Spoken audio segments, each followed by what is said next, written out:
davvero insolita la produzione offensiva di Brescia, che sta patendo molto la difesa di Venezia. Questo a mio avviso è canestro valido, il quale conduce lui stesso la transizione. Su di lui prova a lavorare come può Kenny Gabriel, si prende un altro tiro Martina Sekodas letteralmente su Victor Sanders. Avrebbe voluto una chiamata arbitrale, così non è, però allora Sanders si prende l'arresto e tiro da 3 punti, canestrone da parte di Victor Sanders, che non si fa certo pregare in queste situazioni, su tutti a rimbalzo difensivo. Allora vediamo cosa saprà fare Brescia di questo possesso offensivo. Prova l'alley-oop Nesmith Rulong con Michael Cobbins appena entrato sul parquet, e subito una giocata da highlights.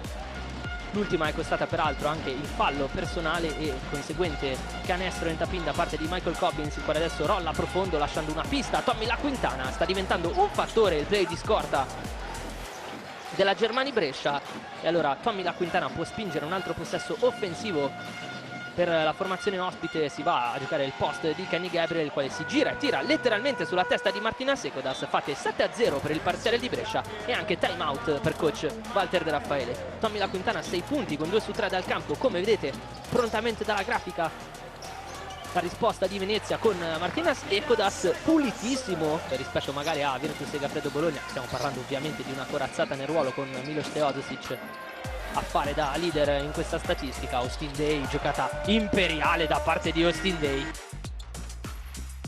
Sull'asse della valle David Moss, 8 secondi per chiudere il possesso. Vitali dietro la schiena, perde la maniglia, la ritrova Stefano Tonut, side step, si prende la tripla, la manda a bersaglio proprio in chiusura di primo tempo, e allora fate più 10, quasi 2 minuti e mezzo che l'Umara Reyer non riesce a trovare punti neppure a cronometro fermo. Della Valle si prodiga nell'aiuto su Martina Sekodas, poi anche Mitru Long fa quel che può, stavolta però sfrutta il mismatch Martina Sekodas, e Della Valle con runner alza la parabola, non trova però il bersaglio grosso. Tap out che aiuta e non poco Kenny Gabriel, e si sblocca anche il numero 1 di Brescia con la tripla che vale il nuovo vantaggio bresciano per il centro oro granata. Non si era ancora aggiornata la grafica e i punti sono 19, rimbalzi 8, segnala il sito della Lega. Altro rimbalzo offensivo per Brescia, altra tripla stavolta da parte di Nes Mitrulong.